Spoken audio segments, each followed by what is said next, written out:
The Bundesliga season is a marathon slog of over 9 months, 34 matches and some 3,000 minutes of football, and yet sometimes it is the final 90 that prove decisive. Ahead of Matchday 34 of the 2017-18 campaign, which could see Hoffenheim reach the UEFA Champions League group stage for the first time, and ever presents Hamburg relegated, Bundesliga.com takes a trip down memory lane to bring you 5 of the most unforgettable final days in Bundesliga history. Watch, who needs what on the final day in 2017-18? 1. Anderson breaks Schalke hearts and eye-watering 24 points separate the top two in the Bundesliga, Bayern and Schalke, as they head into what should be a fairly easygoing final day against VfB Stuttgart and Eintracht Frankfurt respectively. But the gap was only 3 back in 2001, when leaders Bayern traveled to Hamburg determined to keep the Royal Blues at bay.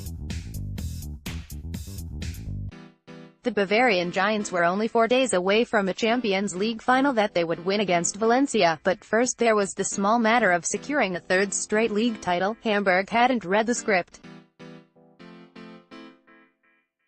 In the final minute of the game, Serge Barbares headed in a Amerikaans cross to make it 1-0, and the biggest cheers came not at the Volkspark Stadion but in Gelsenkirchen, where Schalke were 5-3 up against Unterhaching.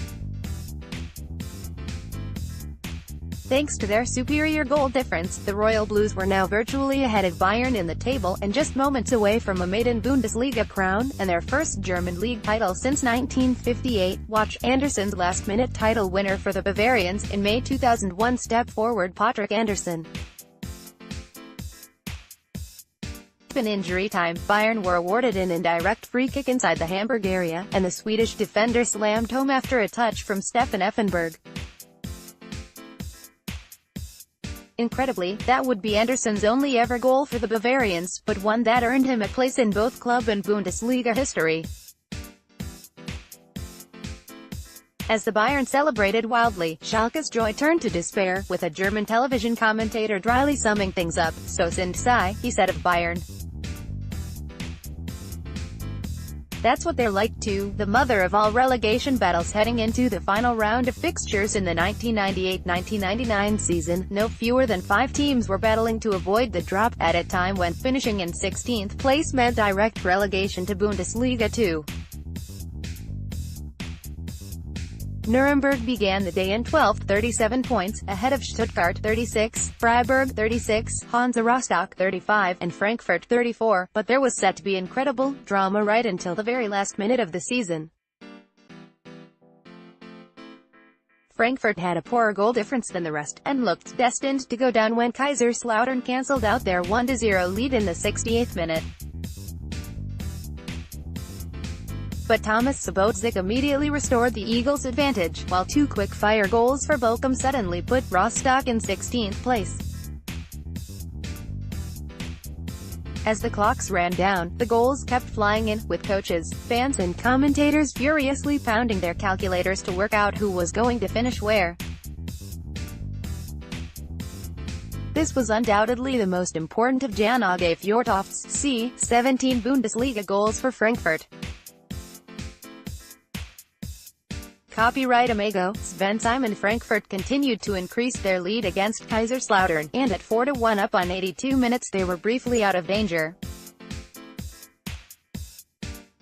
In seconds, though, Slavomir Mojic scored the goal that would hand Rostock victory in Bochum and keep them safe, as Nuremberg slipped down to 16th. The 1967-68 Bundesliga champions were 2-0 down in a 6-pointer against Freiburg, but an 85th minute strike from Marek Nickel put them back ahead of Frankfurt on goal difference as the merry-go-round continued. In the end, the hero was Jan-Åge Fjørtoft, who fired in a 5th for Frankfurt with a minute of normal time remaining. Nuremberg, who had started the day 3 points clear of the Eagles and with a 5-goal advantage, saw Frank Bowman squander a superb late chance to equalize as their survival hopes went up in smoke. "This is Nuremberg," radio commentator Gunther Koch famously said. "We are coming at you from the abyss." Their club, who will return to the top flight next term, dropped from 12th to 16th and went down on goals scored, as Frankfurt and Rostock survived the most absorbing relegation scrap in Bundesliga history. The final day of 1998-99 ended in despair for Nuremberg as they were overtaken by the four teams below them at kickoff. Copyright Getty Images 3, Hoffenheim's Great Escape. Hoffenheim will go into Saturday's clash with Borussia Dortmund looking to hold on to fourth place, which now means a spot in the Champions League group stage, but it was a very different story when the two sides met on the final day in 2012-13. Guaranteed to finish second behind champions Bayern Munich, Jurgen Klopp's BVB were undoubtedly thinking more about their upcoming Champions League final date with the Bavarians at Wembley, but there was no such luxury for Marcus Gisdol's TSG, who had been lying 17th for over 2 months and absolutely needed a win to have any chance of survival. The writing appeared to be on the wall when Robert Lewandowski gave Dortmund a 6th-minute lead, but all was not lost for Hoffenheim fans, as news filtered through that their direct relegation rivals, Fortuna Düsseldorf, had also gone 1-0 down at Hanover. TSG keeper Cone Casteels made a stunning save to deny Ilkay Gundogan before the visitors were handed a lifeline. Mats Hummels felled Kevin Volland in the area, and Zayad Salihovic slammed in the resulting penalty to make it 1-1 on 77 minutes. Zayad Salihovic struck two sensational penalties to keep Hoffenheim up in 2012-2013. Copyright Amigo, Moritz Müller. At around the same time, Fortuna, 2 points ahead of Hoffenheim in the table, went 3-0 down at Hanover, so another goal for TSG would push them into the relegation playoff place. They got it when Roman Weidenfeller scythed down Sven Schiplock minutes later, getting a red card for his troubles, and the ice-cool Salihovic thumped the second spot kick past stand-in keeper Kevin Grosskreutz.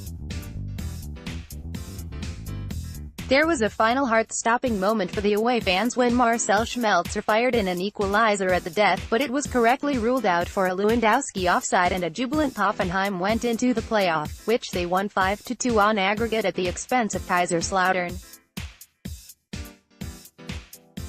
Fortuna, who hadn't been in the bottom two all season, were relegated, but they will be back in the Bundesliga next season after clinching promotion against Dynamo Dresden. 4. 1992's three-horse race. 1991-92 season was notable for a number of reasons. It was the first time the Bundesliga had included teams from the former East Germany, following reunification in late 1990, and the incorporation of Rostock and Dynamo Dresden meant it was the league's only ever 20-team season.